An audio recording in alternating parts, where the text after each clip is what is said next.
Hello everybody, and welcome to Whiskey Book. Happy Memorial Day. It's a perfect backdrop for the LARP-tastic series, continuing the terminal list with True Believer. That's the next one. Stay tuned, and we'll get into it. And we'll also get into Basil Hayden Bourbon.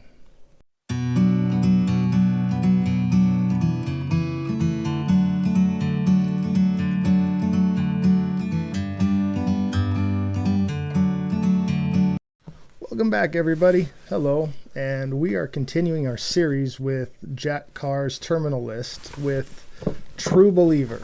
And once again, I'm slapping all you purists in the face by listening to this. Oh, I hate the circle, the audio book, and on Audible, not sponsored. Wish it was not sponsored. And we're going to relate that to Basil Hayden Bourbon, which is a Kentucky Straight bourbon whiskey, only 80 proof, and we'll kind of get into, there's a little not controversy, but some people don't like the Basil Hayden because it's a little pricey for the proof you get, but we'll get into that later. Why am I relating these two things? What does Jack Carr's True Believer have to do with Basil Hayden whiskey? Well, this is another easy one. In this book, they drink Basil Hayden whiskey, so there you go. So what's this all about?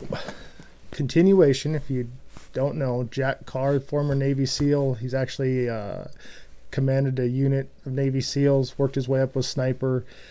He was in the stuff, and he's a New York Times best-selling author who series The Terminal List. That was the first book in the series. That was the last video. And we're here on book 2, and that is, again, True Believer. And True Believer is where's the last book, Terminal List? The first one was a book of revenge. This is more of a book of political intrigue, career choices, friendship, training, tactics, equipment. He goes deep into the equipment and the training and the tactics. Self-sacrifice, sacrifice, and then there's also another history within the history here of some outstanding fighters from Rhodesia we'll get into.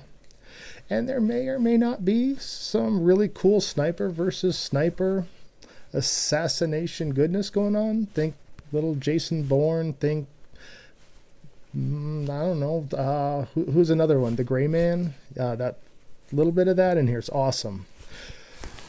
And again, the reason we're going to relate that to some Basil Hayden is because Basil Hayden, they actually has not a big showing in this book, but it's prominent in the middle and in another place, and so we're gonna use that to reflect on this book. So this book follows Commander James Reese, who in the first book, The Terminal List, had the it's almost cliche now, but you know, something happened to his family. He goes on revenge tour. And he goes on a revenge tour, and he took out some folks. That was what the list was, the list of folks that needed to go, and they went. Well, so now, in this book, starting this book, he's like most wanted, #1 American terrorist, got to get out of Dodge, and he's got to do that. And he takes a pretty epic tour out of the States into Rhodesia, where he meets up with a family of a friend, not friend of a family of a really good friend. And I got to go into some backdrop here because he meets this friend at the University of Montana, and they do some backwoods hunting, and these are two things I'm very familiar with. I graduated from the University of Montana, and I hunt in Montana, so because I live here. So this book is not what I expected when I started it. I expected this would be James Reese running like heck from the government, from the U.S., trying to stay away. And it kind of doesn't do that. It takes a cool twist where James goes to Africa, meets up with the family of his friend, and he becomes integrated into their culture. And so this family, they have strong ties to what's called the Well, if you know anything about the Rhodesian Bush War, the Sella Scouts, which was the Rhodesian Special Forces, and there's some history there, and that deserves its own whiskey book tour. That'll be a different day. But it's neat that this book really touches on some of the Rhodesian Bush War, who the Sella Scouts were, and just kind of a tough attitude that they bring to this book. And while James Reese is hiding out, we get into some, because Rhodesia in Africa, really into some poaching territory. And Commander Reese takes it upon himself. He's hiding out. He doesn't really have anywhere else to go, but he takes it upon himself to help this family take out some poachers. And this is where it gets real. To me, this book is really good. This is the best part of the book for me, is the tactics, the equipment, the training. He works with some hunters from Africa, some PHs, and they trains them how to take out poachers, what I consider poachers as terrorists. And we get into some political things, why are these poachers doing it? Is it, they trying getting funded by who, China, whoever. But it's really cool. That's a really cool part of the book that gets into the Sella Scouts and the combination with the Navy SEALs and what tactics and training can be used and to help take out some bad people. Poaching is really sucky when you're about, there's some animals that aren't going to be around anymore. So that was really cool. And again, the Sella Scouts plays a big part of this, and there'll be another whiskey book episode on that later on. Gets into a little bit of African politics, some corruption versus those trying to make a difference. That's part of the political intrigue, even though this is the backstory of what this book is really about. And we're going to get into that real quick. But before we get into that, so the anti-poaching, the African part of this book, that when he's in Africa, is the setup. And in that setup, he meets an old friend. Well, an old friend kind of finds him and meets him. And they drink some whiskey. And what do they drink? Basil Hayden. So let's get into this. So the Basil Hayden that we're going to get into, once again, it's a brand new bottle. If you're familiar with my channel at all, I love to struggle on camera getting these top. I think I should just review how hard it is to get into these bottles. I think that should go into the review of the whiskey. And again, this is a bourbon, an 80 proof bourbon, so it doesn't have a lot of kick. It is finished dry fruit. I don't know what they finish it in to get dry fruit. Must be another bottle. It is distilled and bottled by the James Beam Distilling Company, Claremont, Frankfort, Kentucky. I don't know what Claremont, Frankfort means, but Frankfort, Kentucky, USA. So Basil Hayden, and this is just the normal one. They have a toast. They have a subtle smoke that I can't wait to try that's going to be coming out, but it isn't in my area yet or anywhere else I've seen. But this, if you can see through the light, it's a little bit lighter color. And I was kind of talking about the controversy behind this. It's not really, I guess, controversial, but a lot of the reviews on this are, yep, you should always have one in your bar.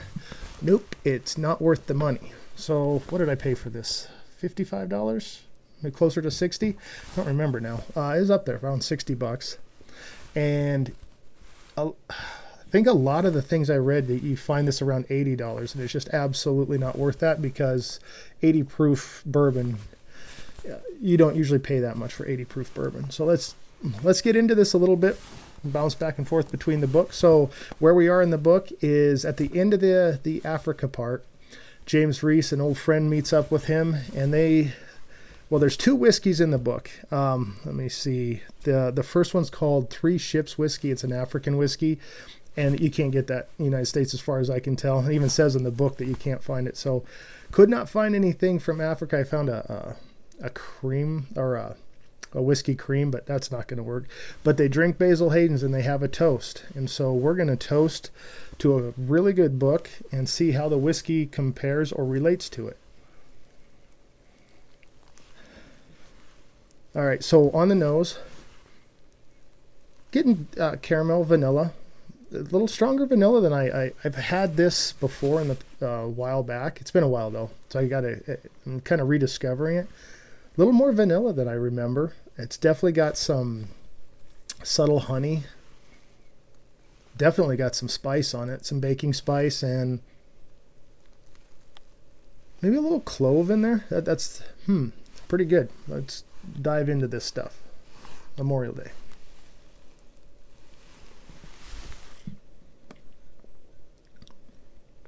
All right, that is more spice than I remember. That spice just washing over the top of the tongue. Oak char in the back. Definitely all kinds of baking spice with hints of honey. That's what I'm getting. I'm getting honey right on the palate. Finish, kind of drying out. It's sitting on I get oak char sitting on the back of the tongue. But we'll take two before we really dive into that. Let that sit for a minute. We'll get back into the book and then we'll take another swallow of this and see how it holds up. Sometimes you gotta drink it and then smell it again, and then taste it again, and you get more flavors popping out. So we're out of Africa, and where this book, what is really cool about this book is it is both outdated and ahead of its time.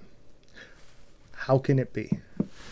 Well, the meat and potatoes, because I'm a Montana ranch kid and I like my steak and potatoes, and I had that last night. So the steak and potatoes of this book ends with a Ukrainian-Russian backdrop. I can't think of any reason why that would relate to anything going on today. It just blows my mind. Don't understand, but and it takes place in Odessa. Don't know.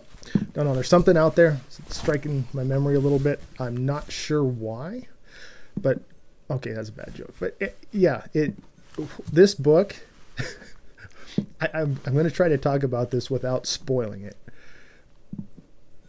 So James Reese is in Africa. He meets a friend. They have some Basil Hayden. And now maybe he's not public enemy number one for America. Maybe now he's instead of the most wanted criminal, he's the most needed operator. Just saying. I don't want to spoil anything in the book, but I guess if you go to the website, it's kind of on there. So James Reese is America's last hope to... so I'm a little over the last hope thing, but the story fits where he goes in because of contacts he has, because of who he knows, because of what he did in the terminal list. He's kind of his resume works for what's needed. There's a little CIA stuff going on there. There's it's a spicy. I use spicy already. It's intriguing. So leaves Africa. He goes to get trained up because he's been out of the SEALs for a while now, Commander Reese, and he's got to get his body, his mind. Well, when he was in Africa, he was getting his body back in shape, but he has to get his mind combat ready. And so I'm going to get into a couple little things here, because in Rhodesia he was hunting, and he was also hunting poachers, which, kind of what he did as a Navy SEAL. He's manhunting. Well, to get his body right, to get his mind right, got to get in the combat stance. There's a whole section of this book about JiuJitsu, and this is awesome to me. This is kind of like the University of Montana, kind of like the hunting JiuJitsu. I tried it for a little bit. I'm here LARPing because I was hurt and can't do it. My kids can, and both of them have medals. I got a champion in JiuJitsu. JiuJitsu's been a part of our life for 9 years now, and I know it's growing in popularity, but to see it in this book, to see the detail that Jack Carr writes about, I can tell that he knows some jiu-jitsu, that he goes to training, and it's pretty awesome to see that is a help. that helps a former Navy SEAL work back up into fighting shape, which is really neat. I almost put on my jiu-jitsu garb, but I don't know if I fit it anymore. Anyway, and plus it's a white belt. Who wants to see a white belt? Talk about jiu-jitsu. Anyway, I kind of skipped over a part back to when I said both it's outdated and ahead of its time, this book. The story in Odessa revolves around a certain faction in the Russian military who may or may not want to start a war with Ukraine. Well, kind of outdated now, isn't it? But if it was ahead of its time when it was written, and a lesson we can take out of that is there's some people, Mr. Carr, who wrote this book, and people in that who worked in that zone, that area, who could see this stuff coming. And boy, it would be nice if we had people in higher powers who actually listened to this, maybe read some of these stories, read some of these books. Things would go a lot better. And this book is absolute proof of that. This book predicts what's happening now in Ukraine, not to a T, but in a theatrical way, exactly kind of what's going on. A war that doesn't really have a reason, but it's happening.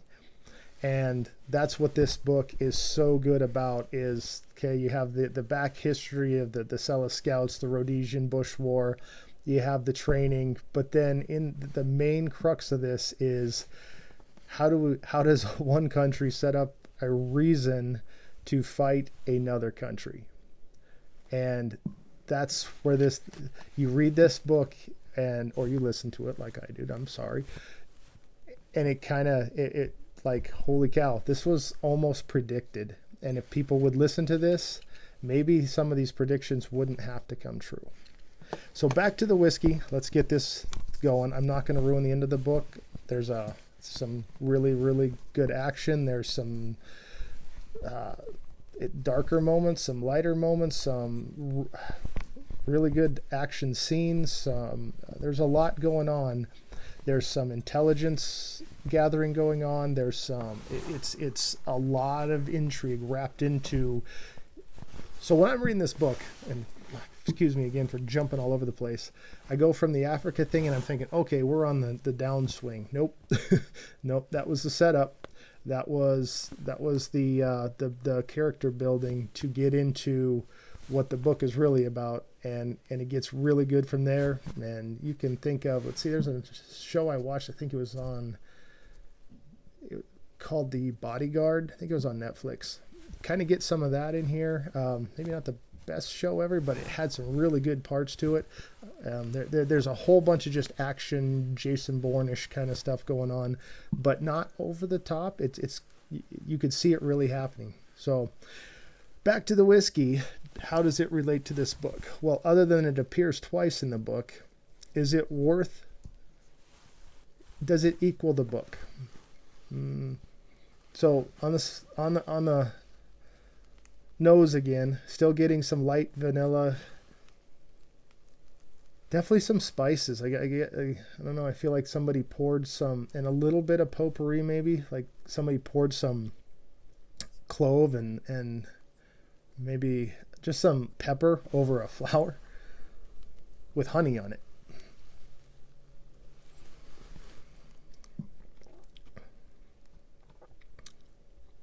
Definitely get honey on the palate. You definitely get the spice. Tip of the tongue and side of the tongue and back of the tongue. I don't usually get spice in all those places, but it's a good spice. I actually think, I'm going to say this, be whiskey controversial here. People who bash this, I can drink low proof. I like Irish whiskeys. I can drink lower proof. I can drink higher proof. I'm not a proof snob. I'm not bashing anybody who likes their proof. I'm just not. I don't have to have proof. I get some pretty good flavors out of this, and I could drink this all day long. When you look, it's got decent viscosity. It never really shows up, especially with my lighting system here. But little bit, I would say where this falters is the finish is dry and quick. It's, I actually really like the palate. I could just sip on this. I could, this might be good to throw an ice cube in a bigger glass, go sit in the garden and just chill out for a while.